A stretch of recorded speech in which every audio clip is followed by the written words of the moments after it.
My dear friend, welcome to our channel shine award with ताजी। ये जो video है आपके लिए इंपॉर्टेंट होने वाली है। इस वीडियो में हम लोग देखने वाले हैं क्लास 12 समाजशास्त्र के खंड खा का चैप्टर 1 संरचनात्मक परिवर्तन।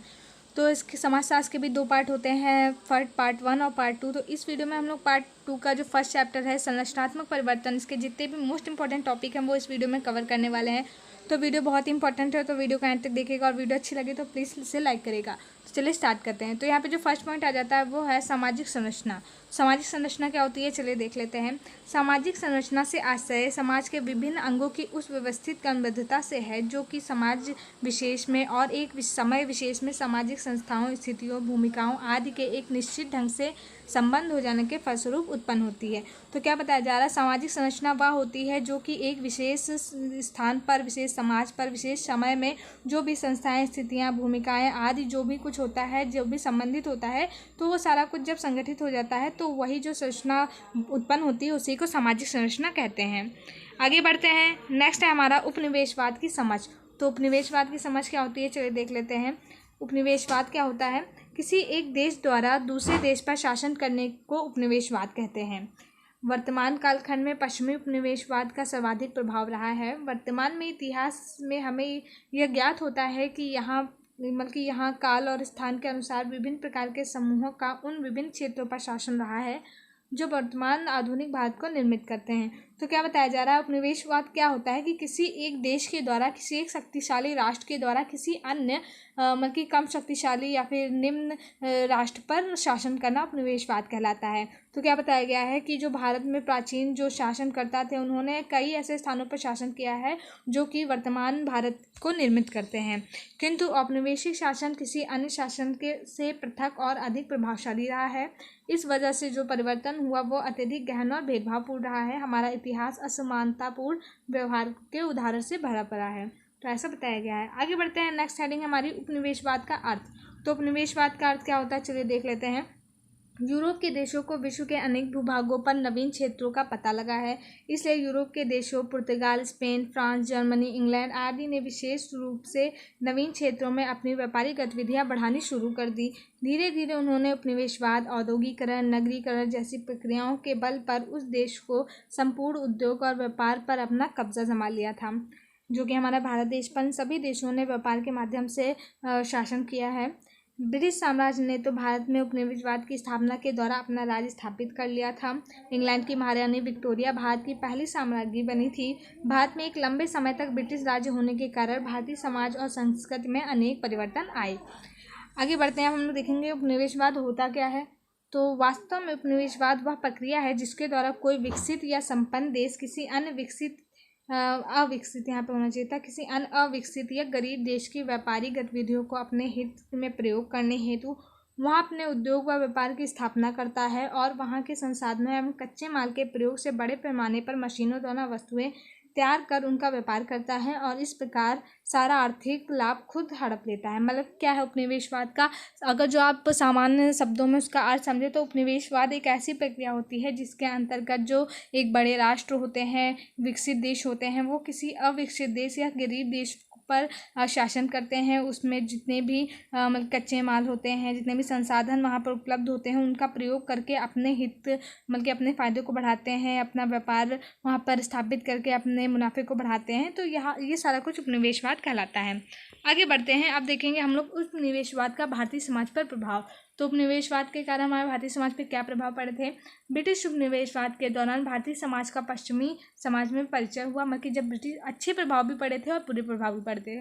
तो जब उपनिवेशवाद आया तो भारतीयों का जो है पश्चिमी समाज से बहुत ज़्यादा परिचय हुआ था। पश्चिमी संस्कृति भारतीय संस्कृति से पूर्णतः भिन्न थी। यहाँ वह लोग थे जिसे भारतीय समाज या आधुनिक युग से प्रारंभ होता है। अंग्रेजी शासनकाल में परिवर्तन की अनेक प्रक्रियाएं क्रियाशील हो गई थी। इन प्रक्रियाओं में कुछ तो पूरी तरह से बाहरी प्रक्रियाएं थी जबकि कुछ आंतरिक प्रक्रियाएं थी। बाहरी प्रक्रियाओं में पश्चिमीकरण, आधुनिकीकरण, धर्मनिरपेक्षीकरण, पंथनिरपेक्षीकरण, औद्योगिकरण आदि शामिल थी। तो क्या बताया जा रहा है, जब उपनिवेशवाद आया था तो यहाँ पे बहुत सारी प्रक्रियाएं चलने लगी थी, जिसमें दो प्रकार की प्रमुख प्रक्रियाएं थी, आंतरिक प्रक्रियाएं और बाहरी प्रक्रियाएं। जो आंतरिक प्रक्रियाएं थी उसमें कौन कौन शामिल था, पश्चिमीकरण, आधुनिकीकरण, धर्मनिरपेक्षीकरण जिसे पंथनिरपेक्षीकरण भी कहते हैं, और औद्योगिकरण, ये सारी कुछ जो प्रक्रियाएं थी, ये कौन सी प्रक्रियाएं थी, ये बाहरी प्रक्रियाएं थी। और जो आंतरिक प्रक्रियाएं थी वो कौन सी थी, सांस्कृतिकरण, नगरीकरण, ये जो थी ये आंतरिक प्रक्रियाएं थी। अब हम लोग देख लेते हैं प्रभाव। तो उपयुक्त प्रक्रियाओं के परिणाम स्वरूप भारतीय समाज पर निम्नलिखित रूप से प्रभाव पड़ा था या निम्नलिखित परिवर्तन आए थे। तो क्या थे, चलिए देख लेते हैं। भारत में पूंजीवादी अर्थव्यवस्था का विस्तार हुआ था। वन क्षेत्रों में प्रवेश पर प्रतिबंध लग गया था। उपनिवेशवाद के दौरान लोगों के आवागमन में वृद्धि हुई, मतलब कि दूसरे देशों से लोग आने जाने लगे थे। व्यापार का जो स्रोत था वो भी बढ़ने लगा था। उपनिवेशवाद के दौरान राष्ट्रीयता और उपनिवेशवाद विरोधी चेतना का जन्म हुआ, मतलब कि जब बाद में उपनिवेशवाद आया तभी राष्ट्रवाद का जन्म हुआ था। ये चीज़ क्वेश्चन आ जाता है कि राष्ट्रवाद का जन्म कैसे होता है, कैसे हुआ था। तो इसका एकमात्र आंसर आप लिख सकते हैं कि उपनिवेशवाद के द्वारा ही राष्ट्रवाद का जन्म हुआ था। और जो है उपनिवेशवाद विरोधी चेतना का भी जन्म हुआ था उपनिवेशवाद के कारण ही। पूंजीवाद के फलस्वरूप जो है नए बाजारों का आविर्भाव हुआ था। आगे बढ़ते हैं। आई होप आप लोगों को समझ में आ गया होगा। जो भी डाउट हो वो आप कमेंट करके पूछ सकते हैं। आगे बढ़ते हैं। स्वतंत्र भारत में औद्योगिकरण। तो स्वतंत्र भारत में औद्योगिकरण क्या थी, चलिए देख लेते हैं। अतीत भारत के में गौरवपूर्ण उद्योग के विनाश की प्रक्रिया, जिन्हें 19वीं होना चाहिए था, 19वीं शताब्दी तक पूरी हो गई थी। अंग्रेजों के शासनकाल से देशों के आर्थिक तथा औद्योगिक क्षेत्र में नवीन युग का सूत्रपात हुआ। औद्योगिक क्रांति इंग्लैंड के पूंजीवादी उत्पादन व्यवस्था को विकसित किया। यहाँ पे अन्य विदेशी कंपनियां भारत आई थी। अन्य विदेशी कंपनियां भारत आई थी। उद्योगों के साथ ही भारत में यातायात का भी विकास हुआ था। इन सब का परिणाम यह हुआ कि भारत में नवीन औद्योगिक व्यवस्था का जन्म हुआ था। तो भारत में नवीन औद्योगिक व्यवस्था का जो जन्म हुआ था, मतलब औद्योगिकरण की शुरुआत थी वो 19वीं शताब्दी से शुरू हुआ था। भारत में औद्योगिकरण की प्रक्रिया का सूत्रपात 1947 के बाद हुआ था। परंतु भारत में सूती वस्त्र और जूट की मिलों में भाप शक्ति का प्रयोग 1857 में ही हो गया था। तो क्या बताया जा रहा है, जो पूर्व से औद्योगिकरण की प्रक्रिया का शुरुआत थी वो 1947 में शुरू हुआ था भारत में। लेकिन जो सूती वस्त्र और जूट की मिलों और ये सब भाप शक्ति का प्रयोग जो था हमारे वहाँ 1857 से ही होने लगा था। आगे बढ़ते हैं। तो जो नेक्स्ट हेडिंग है वो है स्वतंत्र भारत में नगरीकरण। तो ये भी बहुत इंपॉर्टेंट है, चलिए देख लेते हैं। नगरीकरण शब्द नगर से बना है। यह सब उस प्रक्रिया, मतलब कि यह जो है यह नगरीकरण उस प्रक्रिया की ओर संकेत करता है जिसके माध्यम से नगरों का निर्माण होता है। नगरीकरण, नगरों का निर्माण, सेम आप आसानी से समझ सकते हैं। आधुनिक युग में नगरीकरण को सबसे अधिक महत्व दिया जा रहा है। विश्व में अन्य भागों की तुलना में भारत में नगरीकरण की प्रक्रिया अत्यंत धीमी है। भारत में नगरीकरण की प्रक्रिया धीमी होने का मौलिक कारण भारत में औद्योगिक प्रगति की धीमी रफ्तार है। तो भारत में जो नगरीकरण है वो बहुत ही धीमी गति से हो रहा है, क्योंकि जो भारत में औद्योगिकरण है वो भी धीमी गति से हो रहा है। और औद्योगिकरण का पूर्ण जो संबंध होता है वो नगरीकरण से होता है। इसी के कारण जो भारत में नगरीकरण की प्रक्रिया है वो भी धीमी गति से हो रही है।